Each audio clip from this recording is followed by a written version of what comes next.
Selamat datang di Nanti Malam, tempat di mana cerita tak lagi sekadar cerita. Dan batas antara dunia yang terlihat dan yang tersembunyi mulai kabur begitu suara ini memasuki telinga kalian. Di sini, kita tidak hanya membahas hal-hal mistis seperti biasanya. Kita menelusuri sesuatu yang lebih dalam, lebih gelap, lebih dekat dengan sisi manusia yang jarang diakui. Pesugihan, ritual kuno, perjanjian, dan segala sesuatu yang mengusik nurani malam ini. Gua ajak kalian untuk menyiapkan hati, pikiran, dan terutama keber, karena cerita yang akan kalian dengar bukan sekadar dongeng yang lahir dari imajinasi manusia. Cerita ini berasal dari sadit-sadit gelap Nusantara yang diwariskan dari mulut ke mulut, dijaga rapat oleh keluarga tertentu, bahkan ada yang hanya diucapkan pada waktu tertentu. Dan malam ini, waktunya tepat, Malam Pon dalam kalender Jawa. Sebagian orang percaya Malam Pon adalah waktu di mana tirai antara dunia manusia dan dunia makhluk halus jadi lebih tipis. Banyak yang memanfaatkannya sebagai waktu memanggil,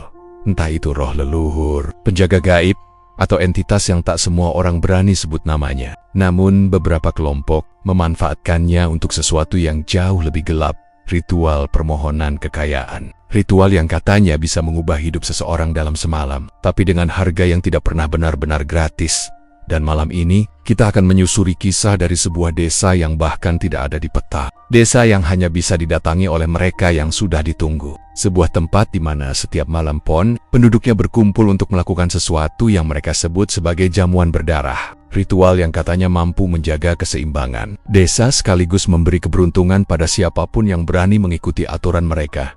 Tapi seperti biasa, setiap keberuntungan, setiap pesugihan, setiap perjanjian selalu ada bayangannya. Ada sesuatu yang harus dibayar. Dan seringkali bayaran itu tidak hanya harta, tenaga, atau sekadar nyali. Kadang yang diminta adalah sesuatu yang jauh lebih berharga. Jadi, matikan lampu kalian. Rapikon hati, tarik napas pelan-pelan. Karena malam ini, Nanti Malam akan membawa kalian menyaksikan langsung apa yang terjadi ketika ritual Malam Pon dilakukan bukan oleh mereka yang siap, tapi oleh mereka yang tanpa sengaja dipilih oleh kegelapan. Selamat datang, dan bersiaplah, karena setelah ini, kalian mungkin tidak akan melihat Malam Pon dengan cara yang sama lagi. Gue masih ingat jelas notifikasi WhatsApp yang muncul sore itu. Layarnya cuma nunjukin satu pesan pendek dari sepupu gue. Raka, orang yang biasanya ngetik panjang, tiba-tiba ngirim pesan yang cuma beberapa kata. Datang ke desa Karanguni Malam Pon. Ada tradisi unik, lo harus lihat sendiri. Pesan itu dingin, datar, kayak bukan gaya dia banget. Biasanya Raka kalau ngajak gue jalan atau ikut proyeknya selalu pakai emot. Kadang bercanda, kadang lebay. Tapi kali ini flat. Gue sempat mikir dia salah kirim. Atau lagi iseng nakut-nakutin gue. Soalnya ya, gue tahu betul daerah yang dia maksud. Maksud gue, setahu gue, nggak ada nama desa itu di peta, di Google Maps, dimanapun. Bahkan waktu gue tanya beberapa temen yang pernah KKN di daerah sekitar situ, semuanya bilang nggak pernah dengar nama Karanguni. Tapi Raka nggak jawab apa-apa selain, datang aja, jangan banyak tanya dulu. Entah kenapa gue ngerasa harus pergi. Ada rasa penasaran yang gatel banget. Raka bukan tipe orang yang asal-asalin kalau soal dokumentasi adat. Dia selalu serius, bahkan fanatik. Kalau dia bilang tradisi unik, ya pasti ada sesuatu yang beneran menarik. Tapi kalimat terakhirnya itu yang bikin gue ngerasa aneh. Lo harus lihat sendiri, bukan lo harus ikut, atau lo harus bantu gue, tapi harus lihat. Kayak dia cuma pengen gue jadi saksi. Gue belum ngerti. Gue akhirnya minta lokasi. Dan seperti dugaan gue, dia cuma ngirim titik koordinat random yang kalau dibuka ngebawa gue ke sebuah area kosong di peta. Cuma warna hijau tanpa nama, tanpa jalan yang jelas. Gue pernah ke daerah itu sekali, dan setahu gue itu hutan kecil yang udah jarang diurus. Tapi ya udah, gue siapin barang, bawa tas kecil, charger, powerbank penuh, dan jaket. Gue nggak punya ekspektasi besar. Paling pikir gue cuma akan ketemu warga lokal, lihat ritual kecil-kecilan, terus pulang. Sampai akhirnya gue naik ojek dari terminal, gue buka jaket, naik motor, dan perjalanan mulai masuk ke jalan-jalan yang makin sepi. Awalnya gue kira supir ojek itu bakal nanya hal-hal yang biasa dia tanya ke penumpang, kayak kerja di mana, ramah di mana, atau semacamnya. Tapi dia cuma diam. Sesekali dia nengok ke spion, tapi bukan nengok ke jalan, dia nengok ke gue. Itu pun tatapannya aneh, kayak lagi mikir sesuatu tapi nggak mau ngomong. Baru sekitar 15 menit jalan, dia akhirnya buka suara. Masih yakin mau ke tempat ini? Desa Karanguni? Nada suaranya serius. Gue jawab aja santai. Ya mas, ketemu saudara. Motor pelan, lalu berhenti sebentar. Dia nengok ke gue. Karanguni itu jarang ada yang pulang kalau datang pas malam pon. Gue ketawa kecil. Maksudnya? Dia nggak jawab. Dia cuma ngegas lagi, tapi bacaan-bacaan kecil mulai keluar dari mulutnya. Gue denger dia bisik, "Seng penting selamat, seng penting selamat." Hawa dari belakang leher gue langsung dingin. Gue ngerasa dia beneran takut. Jalan semakin sempit. Rumah mulai hilang. Yang kelihatan cuma pepohonan tinggi dan semak-semek yang kayak nutupin jalan. Sampai akhirnya motor berhenti total di depan sebuah gapura bambu. Bukan gapura yang bagus kayak gapura desa, tapi cuma susunan bambu kering yang diikat seadanya. Di bagian atasnya ada semacam ukiran garis-garis aneh yang bikin gue nelan ludah. Kayak simbol, tapi bentuknya nggak gue kenal. Ojeknya berhenti agak jauh, nggak berani deketin. "Sampai sini aja ya mas. Lewat situ saya nggak mau." "Loh, tapi lokasi masih masuk ke dalam mas." Suaranya langsung berubah serius banget. "Ojo diteruske yen ora niat. Malam pon mas. Wong kene ngerti jenis tamu sing teko Q Benggong." "Jenis tamu?" Dia nggak jelasin, cuma langsung puter balik motor. Bahkan tanpa nunggu gue jalan dulu. Kayak dia takut banget kalau harus berada di tempat itu 1 detik lebih lama. Jadi gue berdiri sendirian di depan gapura bambu itu. Angin lewat pelan, dan suaranya bikin bambu-bambu itu gesek satu sama lain. Ngeluarin bunyi krek-krek-krek yang ngebuat bulu kuduk gue naik. Gue coba lihat ke dalam. Jalan tanah memanjang masuk ke antara pohon. Nggak ada lampu, nggak ada tanda-tanda kehidupan, seolah belum ada manusia yang lewat dalam bertahun-tahun. Tapi gue lihat sesuatu di tanah, jejak kaki, banyak jejak-jejak kecil dan besar, semuanya mengarah ke dalam, bukan keluar. Seakan semua orang yang masuk nggak pernah ada yang balik. Gue mulai mikir supir ojek tadi nggak bohong. Gue tarik napas. "Raka, kalau ini prank, sumpah keterlaluan." Gumam gue pelan. Gue melangkah masuk. Semakin gue jalan, semakin udara berubah. Hening bank, gak ada suara burung, jangkrik, angin, sunyi yang gak normal. Tapi gue terus maju, sampai akhirnya gue lihat cahaya kuning kecil di jauh. Lampu. Gue jalan makin deket, dan akhirnya lihat seseorang berdiri di bawahnya. Sepupu gue, Raka. Dia berdiri di situ dengan baju lusuh, rambut agak acak, dan wajah yang gue langsung sadar ada yang salah. Raka biasanya ceria, senyum gampang banget. Tapi malam itu wajahnya pucat kayak orang kurang tidur seminggu. Ada kantung mata gelap, dan senyumnya kayak dibuat-buat. Bukan senyum orang yang bahagia ketemu saudara, tapi senyum orang yang berusaha nutupin rasa takut. "Ternyata lo beneran datang," katanya. Suaranya agak serak. "Waye, lo yang nyuruh." Dia ketawa kecil, tapi matanya nggak ikut ketawa. "Bagus. Berarti ritualnya bisa jalan malam ini." "Ritual," kata itu langsung bikin gue gelisah. "Rak, lo baik-baik aja." "Lo kelihatan gay?" "Gue nggak apa-apa." Dia potong cepat. "Ayo, masuk dulu. Lo bakal lihat tradisi yang cuma ada sekali tiap puluhan tahun." "Ritual apa? Desa mana sih ini? Kok nggak ada di peta?" Dia ngelirik ke arah jalan tanah gelap di belakangnya. "Karena desa ini bukan buat semua orang." "Gubahen, maksud lo?" Raka mendekat sedikit. Suara diturunin. "Mereka cuma buka pintu buat tamu tertentu. Dan malam ini mereka buka buat lo." Darah gue langsung dingin. "Lah, kok buat gue?" Dia nggak jawab. Dia cuma nunduk, menghela napas panjang. Gue jelasin di dalam. "Jangan ribut di luar sini. Anginnya suka bawa suara." Kalimat itu bikin jantung gue makin gak karuan. Angin bawa suara AP. Gue akhirnya jalan di samping dia. Jalan tanahnya lembek, kayak baru kena hujan, padahal sore tadi nggak ada hujan sama sekali. Setiap langkah yang gue ambil, tanah itu kayak nahan kaki gue sekilas sebelum ngelepas lagi. Kayak nggak rela dilewatin. Kayak ada sesuatu di bawah yang hidup. Pas gue masuk lebih dalam, aroma aneh mulai kecium. Campuran bau kayu basah, dupa, dan sesuatu yang hampir kayak bau besi. Gue pernah cium bau itu sebelumnya, bau darah. Rumah-rumah mulai kelihatan. Rumah kayu tua semua. Tapi kondisi luarannya bersih. Nggak ada lampu listrik, semua pakai lampu minyak. Tapi yang bikin gue merinding, di setiap rumah ada orang yang berdiri di depan pintu. Diam, nggak ngelakuin apa-apa. Cuma berdiri dan menatap tanpa ekspresi. Mata mereka kayak ngikutin pergerakan gue. Gue merinding parah. "Ra," gue bisik, "kok mereka ngeliatin gue semua?" "Tanda hormat," katanya. Tapi suara dia agak bergetar, atau tanda pengecekan. "Pengecekan apaan?" Dia jawab pelan. "Cocok atau tidak?" Gue berhenti jalan. "Cocok buat apa?" Dia langsung narik lengan gue. "Jangan berhenti." Lo nggak boleh kelihatan ragu di depan mereka. Raka, gua serius nanya. Lo bakal tahu sebentar lagi.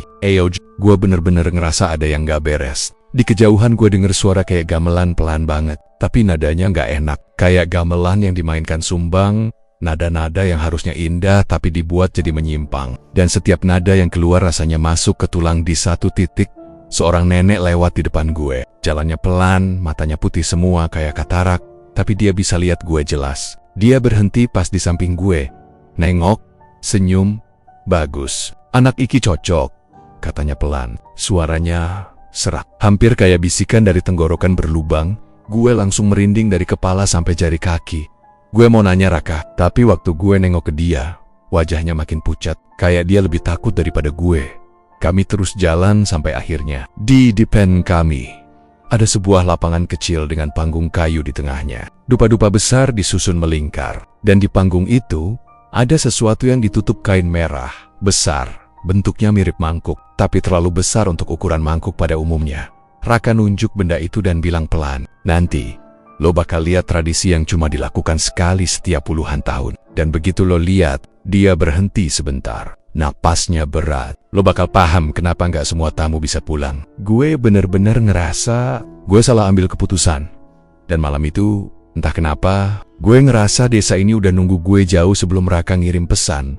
Gue ngikutin langkah Raka masuk lebih dalam ke desa itu. Tapi sejak detik pertama kaki gue melewati batas tanah yang agak menghitam di dekat panggung, suasana berubah total. Kayak dunia yang gue pijak tadi, yang sepi tapi masih terasa kayak dunia manusia mendadak bergeser jadi sesuatu yang lebih tua. Lebih sunyi, lebih enggak. Lampu-lampu teplok yang tergantung di depan rumah cuma menerangin sedikit area sekitar. Tapi sisanya gelap pekat. Kayak cahaya itu sendiri takut buat nyentuh terlalu jauh.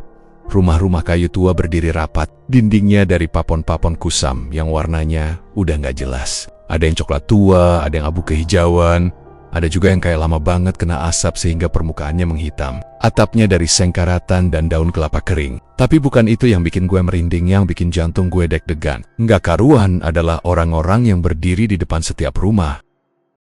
Mereka nggak ngobrol, nggak bergerak, cuma berdiri, menatap. Tatapannya itu bukan tatapan orang yang penasaran atau ramah sama pendatang. Mereka ngeliatin gua kayak gua ini sesuatu yang harus diukur, ditimbang, dinilai, lalu mungkin diputuskan nasibnya. Gua bahkan ngerasa beberapa dari mereka ngikutin pergerakan mata gue dengan presisi yang gak manusiawi. Mata mereka ngikutin gue bukan dengan gerakan normal, tapi kayak geseran kecil dan cepat, irama yang sama, seolah satu komando.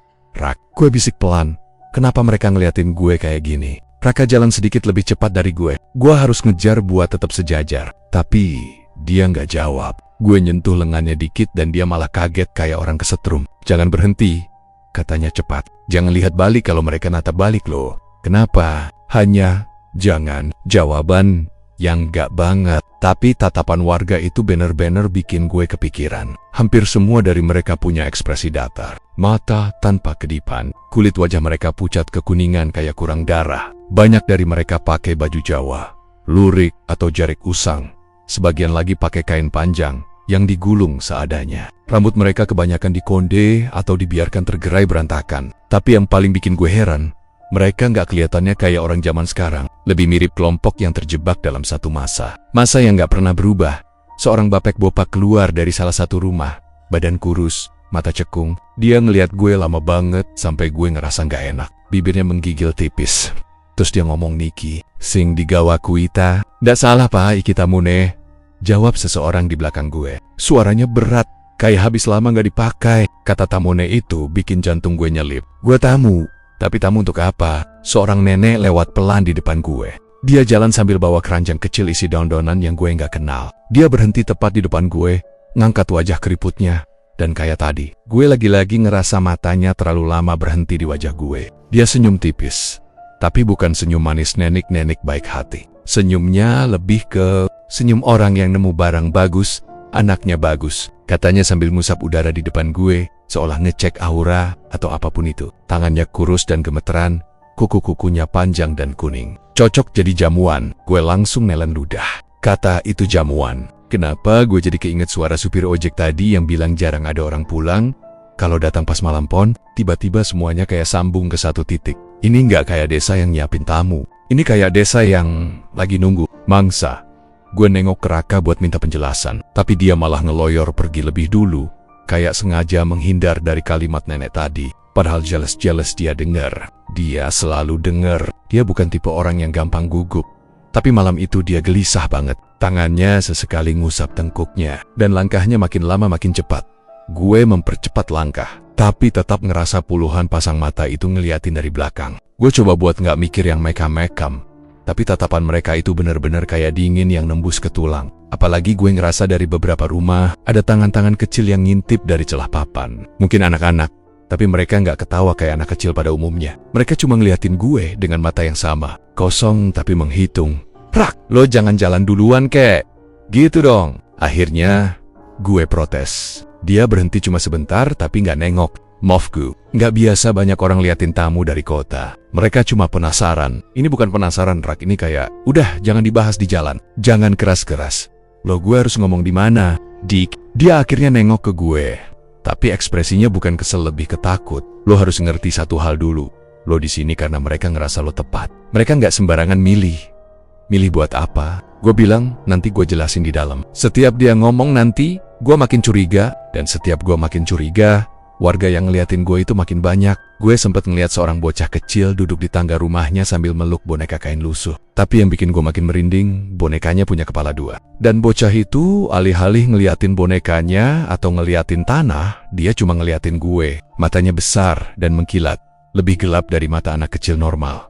Pas gue lewat, dia bilang pelan banget, hampir kayak bisikan, "Ojo suwe-suwe neng enjero, yan, ora, wani. Jangan lama-lama di dalam." Kalau tidak berani, gue langsung hampir berhenti jalan lagi. Tapi suara Raka mencelos, "Terus, jangan berhenti!" Dia ngomongnya dengan nada yang jarang banget dia pakai ke gue, keras dan penuh perintah.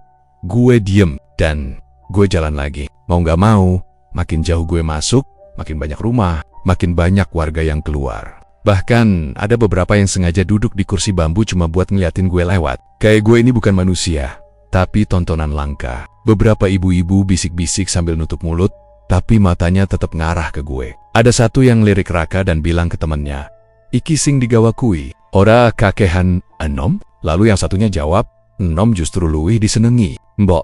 Ya ngerti. Gue makin bingung. Enom? Disenengi? Ini gue mau diapain sebenarnya? Gue nekat nanya, "Ra, ini desa beneran desa kan? Kok gue ngerasa kayak lo bawa gue ke sekumpulan kultus gitu?" Raka ngusap wajahnya, kelihatan capek tapi pasrah. "Ini desa biasa, tapi punya adat yang gak biasa."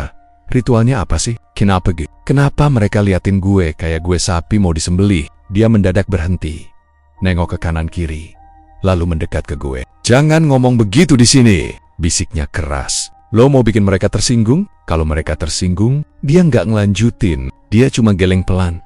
Raka nambah kecepatan langkah lagi. Tapi gue masih bisa dengar suara-suara kecil dari beberapa warga. Nada mereka kayak nyanyi. Tapi nggak ada keindahan di situ. Hanya alunan rendah, berulang-ulang seolah mantra yang dilafalkan tanpa emosi. Ada yang ngucap sambil menatap tanah, ada yang ngucap sambil nangis kecil. Gue nggak ngerti kata yang mereka sebutin. Tapi beberapa nadanya kedengeran, kayak memanggil sesuatu. Sampai akhirnya kita masuk ke satu area yang lebih terang. Ada 4 lampu teplok besar dipasang dalam bentuk persegi, menerangi ruang tengah desa itu. Warga-warga semua ngikutin kita sampai batas cahaya itu. Tapi mereka nggak masuk. Mereka berhenti di tepi, berdiri kaku, ngeliatin dari luar. Kayak cahaya itu adalah batas aman buat mereka. Tapi bukan buat gue. Di situ cuma ada satu rumah besar dari kayu jati gelap. Catnya udah ngelupas, tapi bentuknya masih kokoh. Kayak rumah yang sengaja dijaga meskipun desa sekitarnya nyaris mati. Raka ngambil napas panjang, terus bilang pelan, "Kita masuk ke dalam dulu. Lo baru boleh nanya di dalam." Gue ngeliatin pintu rumah itu. Pintu kayu berat dengan ukiran aneh di tengah. Bukan motif bunga atau hewan, tapi bentuk melingkar kayak mata besar. Dan gue nggak tahu ini cuma pikiran gue atau beneran, tapi gue ngerasa ukiran itu ngeliatin gue balik. Gue bahkan ngerasa pupilnya nambah gelap setiap gue makin deket. Raka buka pintu itu pelan, dan suara engselnya nyaring, kayak teriakan kecil dari besi tua. Ruangan dalamnya remang, cuma satu lampu minyak yang menggantung di tengah-tengah. Dari aromanya gue bisa tahu baru banget dinyalain. Bau minyak tanah bercampur bau kemenyan yang masih mengepul. Gue masuk pelan, dan sebelum pintu nutup, gue sempet nengok ke arah warga. Mereka semua masih berdiri di luar lampu teplok, Dan entah kenapa, begitu gue masuk, semua kepala mereka miring sedikit ke kiri, dalam posisi yang sama. Seperti gerakan refleks makhluk yang bukan manusia. Pintu ditutup, sunyi. Raka duduk di kursi kayu dekat lampu. Dia kelihatan kayak orang yang sudah melalui banyak hal dan masih banyak lagi yang harus dia hadapi. Gue duduk di depan dia. Sekarang jelasin. Gue bilang pelan. Kenapa mereka natap gue kayak gue? Barang. Raka menatap gue lama, sangat lama. Sampai akhirnya dia tarik napas panjang dan tutup wajahnya dengan kedua tangan. Lo harusnya nggak datang, katanya, lirih. Gua kira gue bisa cariin orang lain. Carikan orang lain buat apa, Rak? Dia lepas tangannya dari wajah. Mereka butuh tamu. Dalam ritual malam pon, harus ada tamu dari luar. Tapi bukan tamu biasa. Harus seseorang yang dipilih. Dan entah kenapa, mereka ngerasa lo orangnya. Jadi jawaban yang gue takutin ternyata bener. Dipilih buat apa? Dia nggak jawab. Raka, dipilih buat apa? Gue ulang lagi, lebih tegas. Raka menatap gue dengan mata yang memerah. Kayak orang yang sudah lama nggak tidur tapi juga habis menangis. Buat menentukan apakah desa ini bakal tetap hidup. Atau harus memberi sesuatu sebagai gantinya. Ganti? Apa? Dia menelan ludah. Lu, giu. Terpaku, jantung gue berhenti sepersekian detik. No, jangan ngarang cerita freaky di saat kayak gini. Gue gak lucu. Gue gak bercanda, katanya. Setiap beberapa puluh tahun, mereka harus mengadakan jamuan, dan tamu dari luar akan jadi bagian dari jamuan itu. Kecuali, apa? Kecuali kalau tamu itu gak cocok. Gilbert. Terus tadi nenek itu bilang gue cocok. Iya, Rak. Lo bawa gue ke sini karena mereka butuh tumbal? Gue gak punya pilihan. Dia akhirnya meledak. Kalau gue nggak bawa seseorang yang jadi tumbal. Gue. Sunyi, lampu minyak berkedip, di luar terdengar suara gamelan samar. Perlahan-lahan mengiringi malam yang semakin pekat. Dan itu baru awal dari kengerian sebenarnya. Sekitar jam 11 malam, udara di desa Karangwuni berubah jadi aneh. Anginnya berhenti. Kayak ada tangan tak terlihat yang menahan seluruh dunia buat diam. Suara jangkrik hilang. Daun-daun yang tadi goyang pelan tiba-tiba beku kayak foto. Aneh banget. Tapi gue gak mau terlalu mikir. Yang penting sekarang, gue ikutin langkah kaki Raka ke arah alan-alan kecil yang katanya jadi pusat ritual Pea Guineam. Desa itu berubah kayak dunia lain. Lampu teplok digantung di tiap sudut, cahayanya kuning redup dan goyah. Bikin bayang-bayang warga jadi panjang dan melengkung. Bau dupa nyengat banget, bercampur sama tanah lembab dan sesuatu yang mirip bau besi. Gue gak tahu itu bau apa, tapi kuat dan bikin tenggorokan gue panas. Di tengah alan-alan ada panggung kayu kecil. Modelnya sederhana, tapi gelap, tua, dan kayak pernah dipakai buat sesuatu yang tidak seharusnya. Sesajen disusun di depannya. Bunga setaman, kendi air, kain putih, dan tulang-tulang kecil, bentuknya mirip tulang ayam, tapi ada beberapa yang panjangnya hampir selengan tangan bayi. Gue berhenti.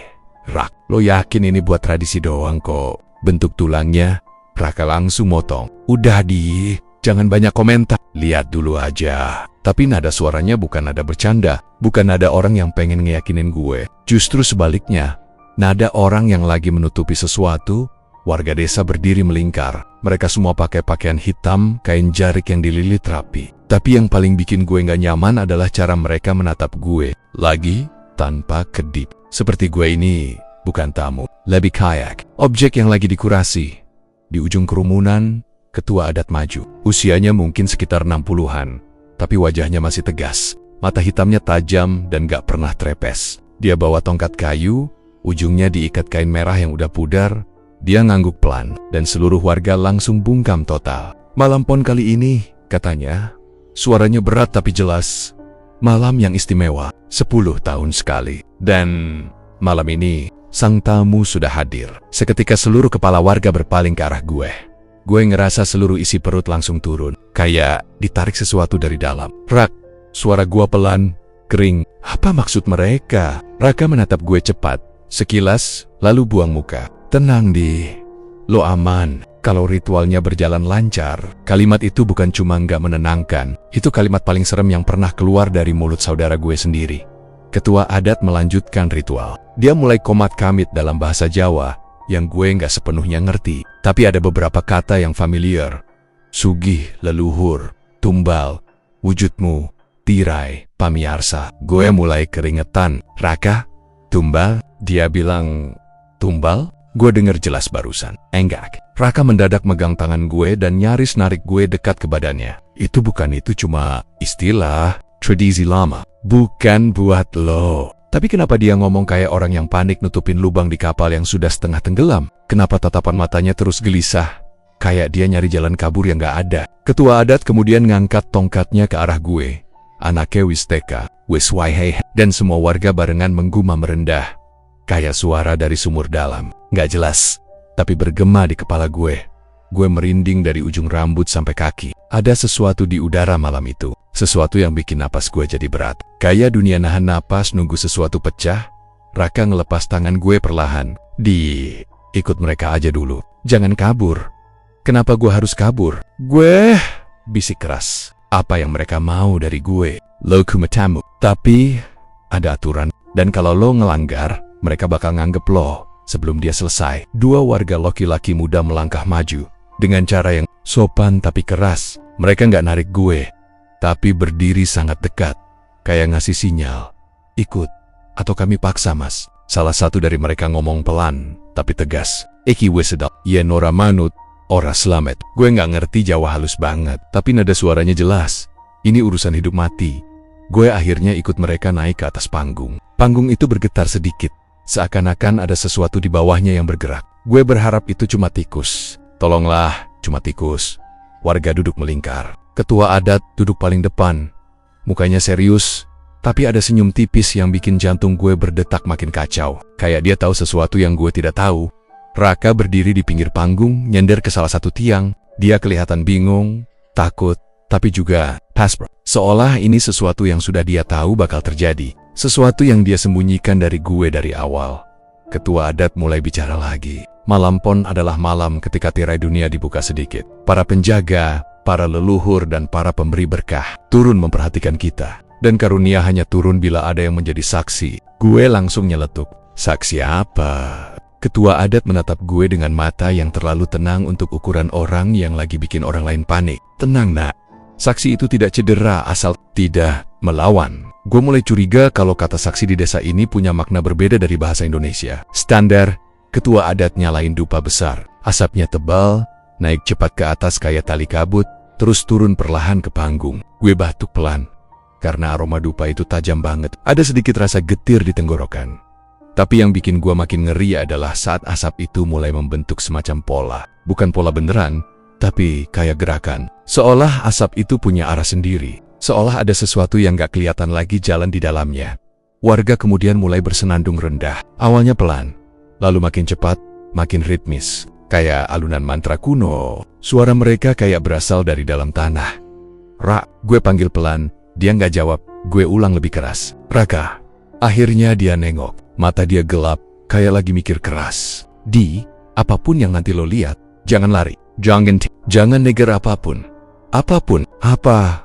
Pokoknya jangan. Kalau lo manggil, kalau lo neger, ritualnya rusak. Dan kalau rusak, apa gue mati? Raka nggak jawab. Dia cuma nutup mata sebentar dan itu jauh lebih menakutkan dari jawaban apapun. Asap makin tebal. Aroma dupa berubah jadi lebih tajam. Seperti ada bau sesuatu yang terbakar tapi bukan kayu. Lebih organik. Lebih aneh. Warga mulai menunduk satu persatu. Mereka kayak lagi menunggu sesuatu dari arah panggung. Ketua adat kemudian mengetuk tongkatnya 3 kali ke lantai kayu panggung. Duk, duk, duk. Setelah ketukan ketiga, suara dari bawah panggung terdengar. Kayak gesekan. Kayak ada sesuatu yang bergerak pelan. Bukan hewan besar. Tapi juga bukan kecil. Lebih ke sesuatu yang merayap. Gue nahan napas. Ketua adat bilang, sang penjaga sudah datang. Asap tiba-tiba turun, kayak ditarik ke bawah, seolah ada lubang yang menyedotnya. Raka langsung menunduk. Semua warga nutup mata. Cuma gue, yang masih berdiri kaku tanpa ngerti harus ngapain. Dan dari bawah panggung, muncul suara napas panjang. Bukan napas manusia. Bukan pula napas hewan yang pernah gue denger. Ada getar rendah di ujungnya, kayak suara yang datang dari rongga besar dan dalam. Gue akhirnya sadar satu hal. Warga desa ini tidak lagi menatap gue sejak ritual dimulai. Karena perhatian mereka bukan pada gue, tapi pada apapun yang sedang naik dari bawah panggung.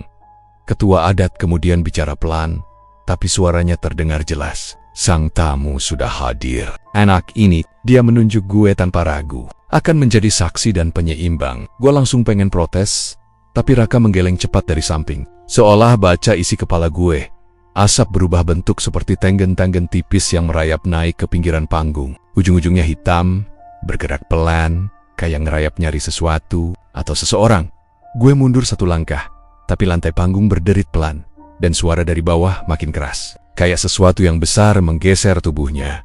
Ketua adat kemudian mulai nyanyi dalam bahasa Jawa kuno. Nadanya tinggi rendah gak jelas tapi bikin bulu kuduk gue berdiri. Warga nyambungin mantra itu, suaranya mengalun kayak angin dingin yang naik dari tanah kuburan. Asring datang. Asring membutuhkan. Gue gak ngerti artinya, tapi rasanya gak enak banget di hati.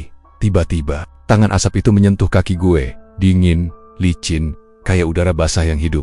Gue langsung panik dan mau teriak. Tapi suara gue nyangkut. Roka lihat Giu, matanya membesar, ngasih isyarat keras. Jangan. Gue nahan suara, tapi badan gue gemeteran.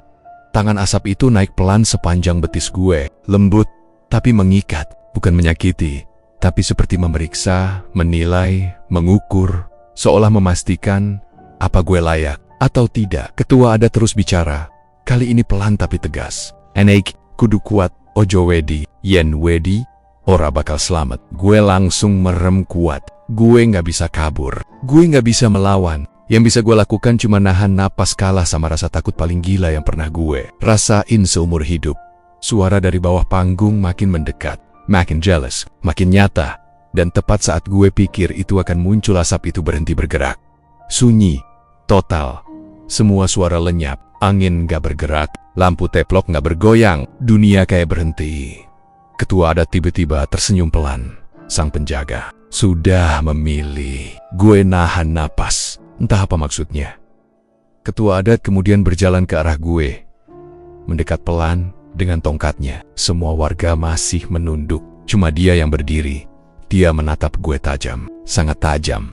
Dan dengan suara rendah yang cuma bisa gue dengar, dia bilang, "Kowe ora dadi korban, nanging dadi penarik." Penarik? Apa maksud?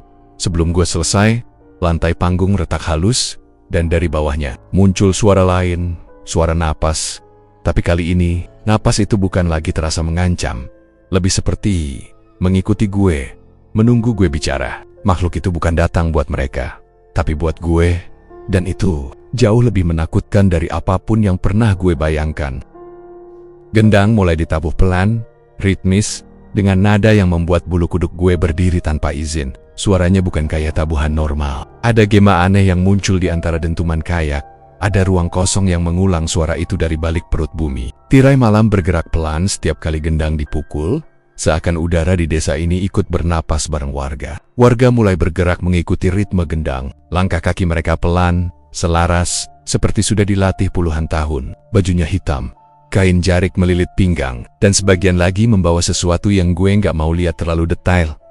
Aroma dupa makin pekat, rasanya menusuk hidung, masuk ke paru-paru, bikin kepala gue ringan, tapi bukan ringan enak. Lebih ke ringan yang membuat gue merasa tidak sepenuhnya berada dalam tubuh gue sendiri. Kayak lagi nonton diri gue dari jauh, berdiri kaku di tengah lingkaran orang-orang yang tampak seperti sosok lain jika dilihat dari cahaya. Lampu teplok yang goyah. Ketua adat mendekat ke area tengah panggung. Dia membawa sesuatu yang dibungkus kain merah. Tatapannya lurus ke gue, tapi bukan tatapan benci atau marah. Lebih seperti seorang pedagang yang sedang memastikan barang dagangannya tidak cacat. Raka berdiri di samping panggung. Wajahnya pucat, hampir sama seperti kain putih sesajen. Dia memegang sebuah pisau upacara. Besinya tipis, panjang, dengan gagang kayu hitam yang tampak tua. Gua bisa melihat tangannya gemetar halus, tapi dia berusaha menyembunyikannya. Ketua adat menaruh mangkuk besar di tengah-tengah. Mangkoknya dari tanah liat, tua, dengan ukiran yang gue nggak ngerti artinya. Dia buka kain merahnya pelan-pelan, kayak sedang membuka sesuatu yang sakral. Begitu kain itu keangkat, gue langsung muntah dalam hati. Mangkuk itu penuh dengan cairan kental berwarna hitam keunguan. Bukan warna yang seharusnya ada di dunia manusia. Bukan hitam biasa. Bukan ungu biasa. Lebih ke warna yang seolah berasal dari kegelapan yang sudah membeku. Warnanya gelap, tapi punya kedalaman yang bikin gue merasa seperti sedang ditarik masuk kalau gue menatapnya terlalu lama. Ketua adat berkata dengan suara berat. Iki jamuan kanggo sang penjaga. Ora mengroso, nanging uga awak lan getih kuduana. Gue ngerasain jantung gue berhenti sepersekian detik jamuan itu. Butuh tubuh dan darah.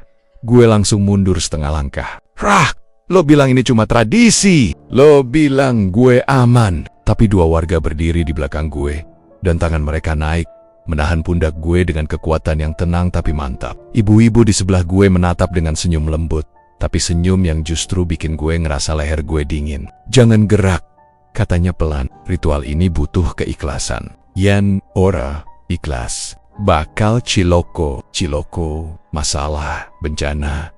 Gue langsung mau kabur lagi, tapi tangan lain meraih lengan gue. Mereka tidak kasar, tidak menyakiti, tapi mengunci seakan mereka sudah terbiasa menahan orang yang ingin kabur dari tempat ini. Raka melangkah maju, matanya ngelirik gue sebentar, lalu cepat-cepat buang muka. Dia bawa pisau upacara itu seperti orang yang dipaksa membawa bom waktu. Raka, suara gue pecah. Lo bawa gue ke sini buat apa? Dia nggak jawab langsung. Dia narik napas panjang, lalu berkata lirih. Gue pikir lo cuma bakal jadi saksi. Itu yang gue denger, itu yang mereka bilang ke gue. Tapi nyatanya gue tumbal. Dia geleng. Cepat, gugup, bukan tumbal. Lo itu penarik. Beda. Apanya yang beda? Tetap aja gue dipakai buat sesuatu yang gak gue ngerti. Ketua adat memukul tongkatnya ke panggung. Semua orang langsung diam. Bahkan angin pun seperti berhenti. Anak ini, katanya, suaranya menggema aneh. Bukan tumbal, dia penarik jalan. Tubuhnya tidak dikorbankan. Dia membuka pintu. Membuka pintu. Pintu ke atau ke siapa? Gue mau nanya. Tapi gendang mendadak dipukul lebih keras. Warga bergerak lebih cepat. Lingkarannya makin sempit. Suara mereka berubah jadi nyanyian. Tapi bukan lagu. Lebih seperti mantra. Kata-kata Jawa kuno yang gak bisa gue tangkap maknanya. Suara itu berputar. Naik turun. Menembus kepala gue seperti gelombang air. Asring teka, asring naima, asring membutuhaka. Ketua adat mengambil secuil kain putih, mencelupkannya ke mangkuk hitam itu. Kain putih itu langsung berubah gelap, warnanya menyerap cairan itu seperti spons. Ketua adat angkat kain itu tinggi-tinggi, lalu meneteskan cairannya ke lantai panggung. Begitu tetes pertama jatuh, lantai panggung bergetar. Bukan bergetar kayak pohon kena angin, lebih kegetaran yang berasal dari sesuatu. Yang hit di bawahnya, gendang makin keras. Suara warga makin cepat. Dan dari sela-sela papan lantai panggung, asap hitam tipis merayap naik seperti kabut yang disedot terbalik. Asap itu melalet-lilit kaki gue naik perlahan, seperti tenggen-tenggen halus yang hidup. Gue mau mundur, tapi dua warga di belakang gue menahan dia. Mas, salah satu bisik, Iki Wesway. Ketua adat berdiri tepat di depan gue, tatapannya menusuk. Dia bicara pelan, namun tegas. Tubuhmu, ora dadi korban, tapi geti kudu nyambung karo jamuan, ben penjaga ngerti dalanmu. Gue langsung panik. Apa maksud lo? Lo mau ngapain gue? Ketua adat menoleh ke Raka. Wektumu. Raka menelan ludah keras. Suaranya serak.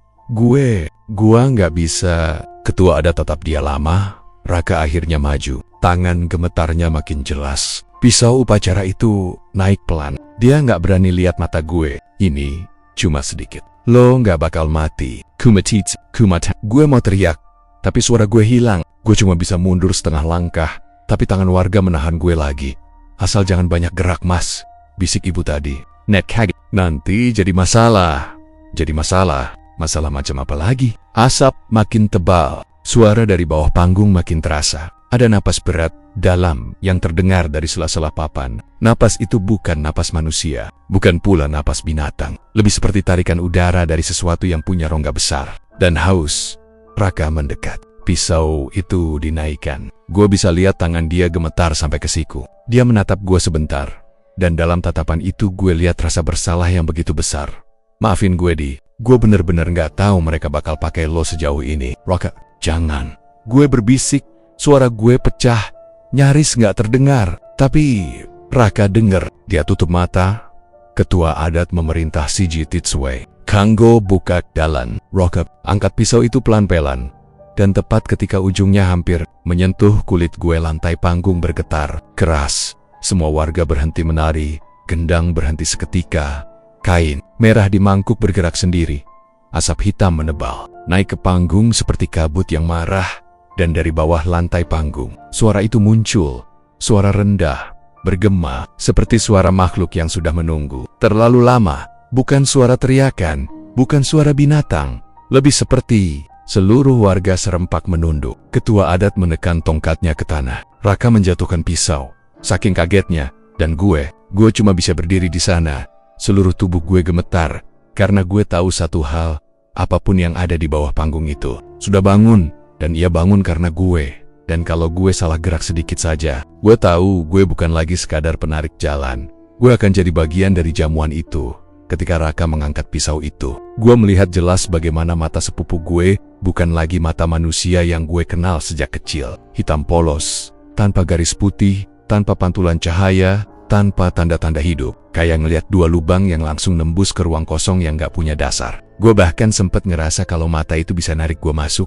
Kalau gue terus menatapnya terlalu lama. Raka yang biasa bercanda receh, yang dulu suka minjem motor gue tanpa izin, yang sering gue gerbek tengah malam cuma buat nanya soal game malam itu berdiri sebagai sesuatu yang lain. Sesuatu yang bukan sepupu gue.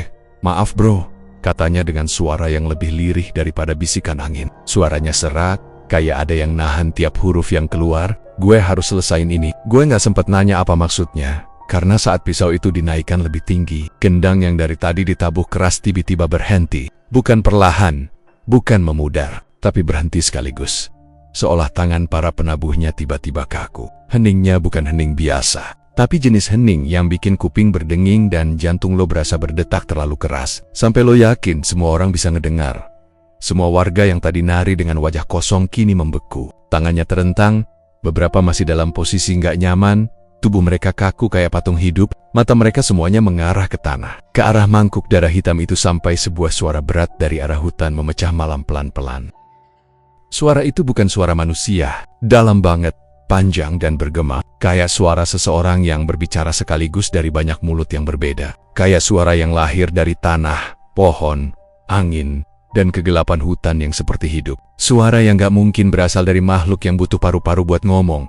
Tumbal kalian salah. Warga langsung jatuh berlutut, serentak, kayak ada tali yang narik mereka ke tanah. Gue, meski ketahan dua orang warga, ikut terpaku karena rasa takut yang aneh menusuk tulang. Ketua adat di depan panggung langsung gemetar hebat, tangannya berusaha nyanggah tubuhnya yang mulai goyah. Dengan suara serak dia mencoba membalas. Tidak. Kami sudah membawa pemuda dari luar desa, sudah sesuai syarat, sudah sesuai sesajen. Sangpen, mohon jangan murka. Suara itu balas lagi. Lebih keras, membuat tanah bergetar halus. Dia bukan pemuda luar desa. Suara itu berhenti singkat. Udara berubah dingin mendadak. Hampir menusuk kulit. Dia keturunan penolak ritual. Dan tiba-tiba, semua mata mereka yang tadi tertunduk, serempak menatap gue. Puluhan pasang mata, kosong tanpa kedip, tanpa napas panjang. Kayak mata-mata itu bukan lagi milik manusia, tapi cuma jendela yang dipaksa terbuka oleh sesuatu yang lebih tua dari umur desa itu. Sendiri jantung gue berasa berhenti separuh detik. Kata-kata itu terus muter di kepala gue. Keturunan penolak ritual. Apa itu? Kenapa harus gue? Apa maksudnya? Gue mau buka suara, tapi rasanya kayak ada yang ngeganjel tenggorokan. Bukan fisik, tapi semacam tekanan dari dalam. Gue cuma bisa nyatet rasa takut yang kayaknya bakal bikin gue trauma seumur hidup. Raka yang masih megang pisau tiba-tiba mundur satu langkah. Dia lihat gua kayak baru sadar siapa yang sedang berdiri di depannya. Lo nggak pernah cerita soal keluarga lo kan? Tanyanya terbata. Gue geleng, pelan. Karena jujur aja, gue mulai takut sama Raka juga. Keluarga gue biasa aja, Rak. Beneran biasa. Orang kampung pinggir kota, gak pernah ada hal aneh. Tapi dari semua warga desa yang membeku tadi, kini terdengar bisikan-bisikan kecil. Suara mereka pecah jadi tumbang tindih. Tapi ada satu kata yang terus muncul. Penolak, penolak, penolak. Ketua adat mundur sambil enggara meser-mesen jubah lusuhnya. Tidak mungkin. Garis keturunan itu sudah berakhir puluhan tahun lalu. Tidak mungkin ada yang tersisa. Salah satu warga tua tiba-tiba ngomong pelan, sambil nyempil dari kerumunan, nduk Nekarti. Dulu, pernah kabur. Sing keturunan Saka Deweke bisa urip nang Jaba. Anaknya, Karti, dulu pernah kabur. Keturunannya bisa saja hidup di luar. Ketua adat langsung membentak. Diam, jangan menyebut nama itu. Gue makin gak ngerti. Siapa? Apa hubungannya sama gue? Raka melangkah turun dari panggung perlahan. masih dengan pisau di tangannya. Tapi sekarang dia nggak kelihatan mau nusuk gue. Dia lebih kelihatan bingung dan takut. Mungkin untuk pertama kalinya sejak gue datang ke desa itu, gue lihat Raka sebagai manusia lagi, bro. Nama eyang lo siapa? Katanya pelan. Eyang dari pihak nyokap. Namanya Lastri. Jawab gue spontan. Masih bingung. Raka menelan ludah. Matanya membesar. Lastri anaknya Karti. Bro, kalimat itu bikin bulu kuduk gue naik semua. Satu-satunya suara yang kedengeran, habis itu cuma napas gue sendiri yang tiba-tiba jadi lebih cepat. Ketua adat terhuyung mundur. Beberapa warga langsung menutup mulut dengan tangan, kayak baru lihat makhluk haram. Suara dari hutan muncul lagi, lebih lambat, tapi lebih tajam, seperti sedang memperjelas sesuatu. Keturunan penolak ritual tidak boleh disentuh, tidak boleh dikorbankan. Darahnya akan menolak, tubuhnya akan membawa celaka. Ketua adat memaksa dirinya berdiri. Dengan suara yang pecah, dia mencoba membela diri. Tapi sang penjaga, kami tidak tahu. Dia datang sendiri! Kami kira dia pemuda luar desa biasa, bukan keturunan terlarang. Suara itu seperti tertawa. Nggak keras, tapi cukup untuk bikin gue merinding sampai tulang belakang. Dia dipanggil, bukan datang sendiri. Pernyataan itu bikin gue merasa kayak punggung gue ditusuk jarum es. Cepatnya, Alidsia, antak AP. Raka menjauhkan pisau dari gue. Tapi wajahnya menunjukkan campuran rasa bersalah dan ngeri. Bro, kalau lo beneran keturunan penolak ritual, berarti keluarga lo dulu pernah ngelawan desa ini. Mereka pernah menolak tumbal, menolak ritual, dan kabur. Itu pantangan terbesar. Keturunannya dianggap pembawa bencana. Dulu katanya seluruh desa hampir musnah gara-gara itu. Gue makin bingung. Tapi keluarga gue nggak pernah cerita apa-apa. Mereka bahkan nggak pernah nyebut soal desa ini. Raka menghela napas berat. Mereka sembunyi. Biar garis lo nggak ketemu lagi sama desa ini. Ketua adat menunjuk gue dengan tangan gemetar. Bawa dia keluar. Cepat. Sebelum sang penjaga murka sepenuhnya. Tapi warga yang tadinya nahan gue perlahan melepaskan tangan mereka. Bukan karena nurut, tapi karena mereka takut menyentuh gue. Kayak tiba-tiba gue berubah jadi benda yang bisa meledak kalau disentuh. Namun sebelum siapapun sempat bergerak, suara dari hutan itu kembali terdengar. Belum selesai, semua orang membeku lagi. Dia dipanggil, karena darahnya harus dibangunkan. Darah yang menolak, harus tahu apa yang ditolak. Dari arah hutan, kabut tebal mulai merambat ke alun-alun. Bukan kabut biasa. Kabut itu kelihatan berat, bergerak seperti punya kemauan sendiri. Dan ketika menyentuh tanah, rumput di bawahnya langsung layu. Raka mencoba meraih tangan gue, tapi sebelum sempat, kabut itu sudah menyentuh kaki gue. Dan gue langsung ngerasa sesuatu masuk ke tubuh gue. Kayak ada aliran listrik dingin mengalir di tulang. Tubuh gue ngelemas, tapi pikiran gue kebuka luas. Ada gambar-gambar asing muncul di kepala gue. Seorang wanita muda berlari di hutan sambil menggendong bayi. Warga desa mengejar dengan obor. Suara teriakan ketakutan, dan wanita itu berbisik. Anakku, aja bali meneh neng deso iki. Aja bali, anakku. Jangan kembali ke desa ini. Jangan kembali. Wajah wanita itu samar, tapi gue tahu siapa dia. Itu eyang buyut gue. Gue ngerasa pusing. Dunia berputar, tapi gambar-gambar itu terus muncul. Ritual tua yang serem. Darah mengalir dari leher seseorang, warga-warga dalam keadaan trans, dan seorang bayi yang disembunyikan di bawah pohon besar. Dan tiba-tiba, semuanya gelap. Sebelum gue kehilangan kesadaran sepenuhnya, gue sempat dengar suara sang penjaga berbisik langsung di telinga gue. Sekarang, kamu ingat. Lalu semuanya hilang ketika sosok berjubah hitam itu muncul dari belakang kerumunan. Semua warga langsung mundur seolah keberadaan orang itu sendiri sudah cukup untuk bikin udara jadi lebih berat. Langkahnya pelan, tapi setiap kali tongkat kayu di tangannya menyentuh tanah, gue merasa ada getaran kecil merambat di bawah kaki. Mukanya tertutup kain hitam kusam, dan kain itu bergerak lembut setiap dia bernapas. Suasana sunyi, bahkan angin yang tadi nyisir dedaunan, kini seperti berhenti demi menghormati kedatangannya. Raka berdiri kaku, matanya kembali hitam pekat seperti beberapa menit lalu. Tapi kali ini bukan karena ritual, lebih seperti ketakutan yang membuat tubuhnya lumpuh. Orang berjubah itu mendekat ke gue. Suaranya keluar perlahan, dalam, tapi bukan suara serak orang tua yang melemah. Suara itu kuat, tegas, tapi penuh rasa yang gue nggak bisa jelasin. Ada luka, ada kemarahan, tapi juga ada semacam penyesalan di dalamnya. Darah keluargamu, katanya sambil mengetuk tanah 3 kali dengan tongkatnya. Pernah menghentikan ritual ini 70 tahun lalu. Kalian dianggap pengkhianat. Jantung gue langsung seperti berhenti. Kata pengkhianat itu kedengeran terlalu berat buat satu keluarga yang menurut gue selama ini cuma keluarga kecil yang hidup sederhana di pinggir kota loh. Kok gue baru tahu? Keluarga gue gak pernah cerita beginian. Suara gue pecah sendiri karena gugup. Orang itu pelen-pelen mengangkat kain penutup wajahnya. Dan saat wajah itu terlihat, gue seperti ditonjok kenyataan yang selama ini disembunyiin. Napas gue hilang, kaki gue langsung goyah, dan gue bener-bener hampir pingsan. Itu kakek gue. Kakek yang dikubur waktu gue kelas 3 SD, kakek yang foto-fotonya masih dipajang di rak ruang tamu. Kakek yang gue ingat meninggal karena sakit keras dan dikafanin dengan benar, disolatin, dan dimakamkan di TPU dekat rumah. Tapi orang ini orang yang berdiri di depan gue sekarang, dengan wajah penuh keriput, mata dan napas stabil adalah kakek gue. Hidup, utuh, dan lebih kuat dari yang pernah gue lihat ketika kecil. Aku tidak mati, katanya lirih tapi tegas. Dengan aksen Jawa halus yang dulu sering dia pakai kalau cerita dongeng. Aku bersembunyi dari mereka. Gue nggak bisa jawab. Lidah gue kaku. Pikiran gue berantakan. Kenapa kek? Kenapa keluarga nggak pernah cerita? Gue akhirnya berhasil ngomong. Meski suara gue bergetar, kakek gue menatap gue dengan mata yang lembut tapi penuh beban masa lalu. Keluargamu tidak boleh tahu. Semakin sedikit yang tahu, semakin aman kamu semua. Warga desa langsung heboh. Beberapa mundur panik, beberapa melotot ketakutan, dan ketua adat langsung teriak, "Tangkap dia! Jangan biarkan penolak ritual kembali." Dua warga yang tadinya nahan gue langsung nyerbu maju ke arah kakek gue. Tapi sebelum mereka bisa menyentuh, kakek gue menghentakkan tongkat ke tanah. Hentakannya pelan, tapi tanah di bawah kami meledak seperti kena petir. Retakan panjang menjalar ke segala arah cerak, dan warga-warga itu terpental kayak boneka karung yang ditendang raksasa. Mereka jatuh menabrak pagar bambu. Beberapa sampai nggak bisa berdiri lagi. Gue melongo, bukan cuma kaget. Gue ngerasa seperti lagi nonton sesuatu yang nggak mungkin dilakukan manusia. Tanah yang retak itu bahkan mengeluarkan asap tipis, hangat, hidup.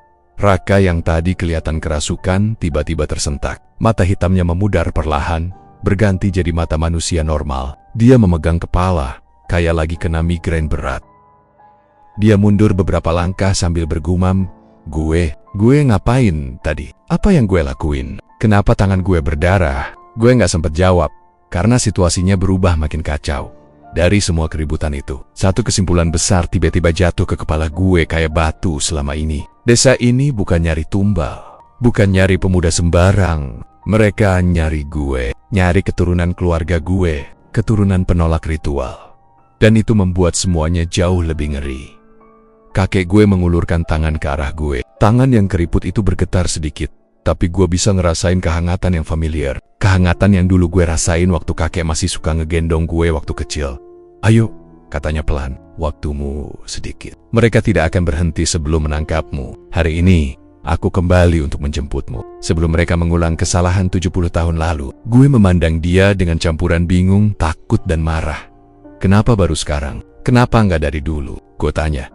Kakek menatap gue lama. Karena malam pon ini adalah malam bangunnya sang penjaga. Dan hanya di malam seperti ini, garis darahmu bisa dipanggil. Kau dipanggil, bukan datang sendiri. Gue ingat suara besar dari hutan itu. Gue ingat kabut yang masuk ke tubuh gue. Gue ingat bayangan eyang buyut gue yang lari sambil menggendong bayi. Semuanya mulai terasa masuk akal. Tapi sekaligus makin gak masuk akal. Ketua adat bangkit lagi sambil membawa tongkat upacara. Dia menunjuk kakek gue sambil berteriak, "Dia pengkhianat! Dia yang menghentikan ritual 70 tahun lalu! Dia dan ibunya! Jangan biarkan mereka berbuat lagi!" Warga yang tadi terpental mulai bangun perlahan. Mereka menggertakkan gigi. Wajahnya berubah jadi ekspresi yang gak manusiawi. Mulut mereka berbisik kata-kata dalam bahasa yang gue gak ngerti, bukan Jawa, bukan Indonesia, bukan bahasa manusia. Raka maju ke depan, berdiri di antara gue dan warga desa. Meski dia masih goyah, gue gak bakal biarin mereka nyentuh lo lagi, bro. Gue gak tahu apa yang terjadi sama gue tadi. Tapi, dia menelan ludah.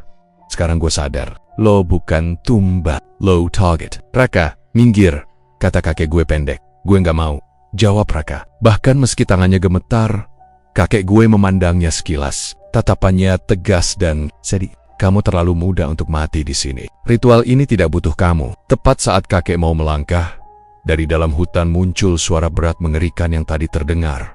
Dia datang, penolak kembali. Darah yang melawan telah bangun. Kabut hitam merayap masuk lebih tebal, menutupi setengah alun-alun. Lampu-lampu teplok redup seolah ketakutan. Beberapa jauh beberapa moti. Suhu turun drastis. Napas gue terlihat sebagai uap putih. Kakek gue menepuk dada gue pelan, seolah memastikan gue masih di sini. Dengarkan aku baik-baik, katanya pelan dalam bahasa Jawa halus yang cuma dia pakai kalau bicara serius. Endo, awakmu kudu metu saka kene saiki. Ajan delek, aja ragu, turuti aku. Nak, kamu harus keluar dari sini. Sekarang, jangan bersembunyi, jangan ragu, ikuti aku. Gue mengangguk tanpa paham sepenuhnya. Gue cuma tahu gue harus percaya sama dia. Tanah di sekitar warga mulai bergerak, retakan makin banyak. Dari retakan itu keluar tangan-tangan hitam, bukan tangan manusia, kayak tangan bayangan yang hidup. Ketua adat mengangkat tongkat dan menancapkannya ke tanah. Cahaya merah membentuk lingkaran besar di bawah warga, seolah melindungi mereka dari tangan-tangan itu. Penjaga, teriak ketua adat, kami tetap setia. Kami tidak akan biarkan mereka kabur lagi. Semua tangan bayangan itu berhenti. Semua warga berhenti. Semua suara lenyap. Kabut berhenti bergerak, lalu suara sang penjaga muncul lagi lebih dekat, lebih dalam, dan seolah langsung berbicara dari belakang gue. Keturunan penolak ritual. Belum boleh lari. Belum selesai. Gue ingin menoleh, tapi tubuh gue mengunci sendiri. Gue bahkan gak bisa bernapas sejenak. Suara itu menambahkan satu kalimat pelan yang membuat lutut gue langsung lemas. Kebenaran keluargamu baru saja dimulai, dan sebelum gue sempat bereaksi, sesuatu menarik gue ke belakang, ke dalam kegelapan kabut. Jauh dari kakek gue, jauh dari Roka, jauh dari semua orang. Kakek gue sempat berteriak, jangan sentuh dia! Tapi semuanya udah terlambat. Dunia gue menjadi hitam total. Kabut hitam yang tadi narik gue sekuat tenaga tiba-tiba buyar, lenyap kayak asap kena angin kencang. Begitu pandangan gue balik normal, gue langsung melihat kakek gue berdiri tepat di depan gue sambil nyodorin tangannya. Nafas gue masih kacau, jantung gue masih mukul di dada seolah mau jebol. Tapi kakek gue cuma berkata pelan, dengan suara yang menenangkan, tapi gak bisa gue lawan. Cepat, minta kau. Gue langsung ngeraih tangannya, dan seketika tubuh gue serasa ditarik keluar dari pusaran gelap. Kaki gue goyah waktu mulai bisa berdiri lagi. Di depan gue, panggung kayu yang tadi jadi tempat ritual, sekarang udah berubah jadi kayak pusat badai. Angin muter kencang, berputar dari segala arah, tapi hanya berputar di area panggung. Seolah ada batas tak terlihat yang menahan angin itu. Agar nggak keluar, kakek gue melepas tangan gue dan langsung menuju ke tengah panggung. Tongkat kayu yang dia bawa memancarkan cahaya kehijauan aneh yang gak pernah gue lihat sebelumnya. Cahaya itu gak terlalu terang, tapi punya aura yang hidup. Seakan cahaya itu mengamati balik gue. Kakek gue mulai baca mantra. Gak seperti mantra warga tadi, ini bukan suara yang dipaksa atau suara keras. Ini suara yang tenang, mengalir, tapi penuh kekuatan yang membuat rambut di tengkuk gue berdiri pelan-pelan. Dumadining dalan, wenehana padang, kang pada ngupaya, tutupana margane, kang saka peteng, bali marang papan. Kata-kata Jawa itu keluar perlahan tapi tegas. Anginnya langsung meningkat 2 kali lipat, pusarannya makin besar. Tanah di bawah panggung mulai pecah mengeluarkan cahaya oranye redup. Kayak bara di perut bumi yang bangun dari tidur panjang. Warga desa yang tadi udah bangkit lagi, satu persatu tumbang. Mereka jatuh kayak boneka kayu yang talinya diputusin. Ada yang jatuh sambil nangis, ada yang jatuh sambil ketawa tapi matanya kosong, dan ada yang jatuh begitu aja tanpa suara. Dupa yang masih nyala 1-2 tadi langsung padam. Ketua adat, yang rambutnya udah memutih sebagian karena energi ritual tadi, berusaha berdiri sambil menggenggam tongkat ritualnya. Tapi sebelum dia sempat teriak apapun, tubuhnya mendadak goyah. Tangan kirinya meleleh, bukan kayak daging yang cair, tapi kayak lilin yang terbakar panas dari dalam. Daging itu turun perlahan, menetes ke tanah dengan bunyi yang nyaris nggak terdengar. Ketua adat mencoba menahan lengannya, tapi bagian lain tubuhnya ikut meleleh. Wajahnya retak, matanya berubah jadi bola hitam polos, lalu mulai lumer. Dia mengangkat tangan kanan yang masih utuh ke arah gue. Tidak, jangan biarkan. Dialah yang harus. Kalimatnya nggak pernah selesai. Tubuhnya jatuh dan meleleh sepenuhnya, menyatu dengan tanah yang sudah retak. Gue cuma bisa melongo, bukan takut, lebih ke mati rasa. Semuanya terlalu banyak untuk diproses otak gue dalam satu malam. Di sisi lain, Raka tiba-tiba jatuh ke samping panggung sambil memegangi kepala. Dia jerit, jeritannya panjang dan putus-putus, seolah sesuatu di dalam dirinya lagi ditarik keluar paksa. Gue nggak mau jadi tempat roh itu lagi. Tolong gue bro. Tolong. Gue langsung mau lari ke arah dia, tapi kakek gue mengangkat tangan, menghentikan gue. Jangan enduk. Oh, dia sudah terikat. Roh yang menguasai tubuhnya lagi dibersihkan oleh pusaran ini. Kamu tidak bisa menolong. Tapi dia teman gue. Suara gue pecah. Kakek gue menggeleng. SACCD mungkin. Tapi ini jalannya. Kadang pertemanan memang diuji oleh hal yang manusia tidak bisa kalahkan. Raka meronta makin keras. Tubuhnya melengkung. Lalu jatuh terkulai masih hidup. Tapi tak sadar. Pusaran angin tiba-tiba berhenti. Seolah seseorang menekan tombol pos. Kabut hitam yang tadi bergerak liar kini diam tak bergerak. Semua warga yang tadi tumbang kini tidak bersuara. Sunyi. Benar-benar sunyi. Sampai gue bisa dengar detak jantung gue sendiri. Kakek gue menoleh ke gue. Matanya yang sudah menua. Tapi masih terang menatap. Gue pelan. Seperti sedang memutuskan sesuatu yang berat. Enduk. Suaranya pelan. Kini, waktumu tiba. Gue menelan ludah. Perasaan gue mendadak aneh. Ada takut, ada bingung, tapi ada juga sesuatu yang kayak sudah tahu akan terjadi. Tapi baru sadar sekarang, kakek gue melanjutkan, mulai hari ini, kau adalah penerus penjaga gerbang ritual. Gue membelalak. Buat AP. Gue cuma orang biasa. Gue bahkan gak ngerti apa yang terjadi. Gue gak ngerti ritual ini. Gue gak ngerti desa ini. Gue gak ngerti apapun. Kakek tersenyum tipis. Tapi bukan senyum bahagia. Lebih ke senyum orang yang sudah tahu akhir cerita meski dia sendiri gak suka. Enduk, aku dulu juga orang biasa sebelum dipilih. Dan kamu? Dipilih bukan karena kamu mau. Kamu dipilih oleh darahmu. Darah keluargamu yang menentang ritual ini 70 tahun lalu. Darah yang paling kuat untuk menutup gerbang ini. Sekaligus menjaganya. Tapi kenapa gue? Kenapa bukan yang lain? Karena garis darahmu satu Satania yang bisa menahan sang penjaga tidak bangkit penuh. Gue geleng-geleng. Air mata gue mulai ngumpul. Gue gak mau. Gue cuma mau pulang. Gue cuma mau hidup normal. Kakek gue menghela napas panjang. Kamu mau atau tidak mengubah takdirmu. Kau adalah penjaga baru. Sebelum gue protes lagi, tubuh kakek gue mulai retak. Kayak tanah yang kering dan pecah. Cahaya hijau yang tadi cuma muncul dari tongkatnya, kini keluar dari tubuhnya sendiri. Kek, gue teriak sambil mau maju. Kakek gue mengangkat tangan menghentikan. Aja, nyedak, enduk, wisweh. Retakan itu menyebar ke seluruh tubuhnya. Kulitnya berubah jadi serpihan abu tipis. Rambutnya goyah ditiup angin yang pelan banget.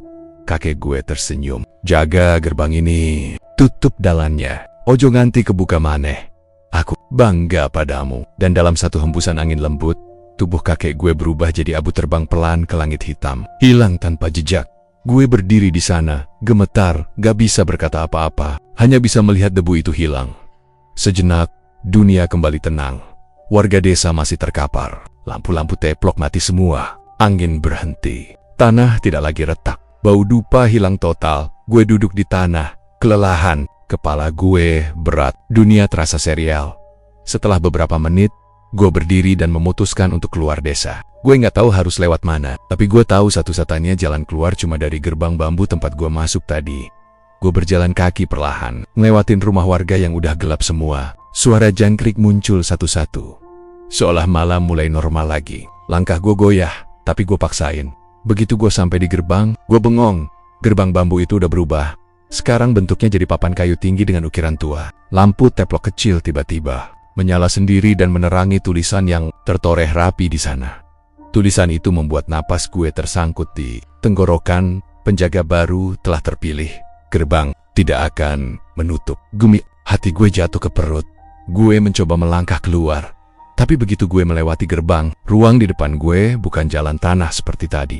Yang gue lihat malah kembali. Alun-alun desa gue coba lagi tetap sama. Gerbang itu sekarang bukan pintu keluar. Gerbang itu pintu masuk yang muter balik. Gue berdiri lama, sampai badan gue gemetar sendiri. Dan saat itu, pelan-pelan, dengan rasa ngeri yang naik dari ujung kaki sampai ke kepala, gue sadar satu hal. Gue gak bisa pergi. Gue sekarang penjaga desa yang bahkan gak ada di peta. Dan malam pon selanjutnya, bukan cuma desa ini yang nunggu gue, tapi sesuatu di balik gerbang ritual yang ingin gue buka kembali.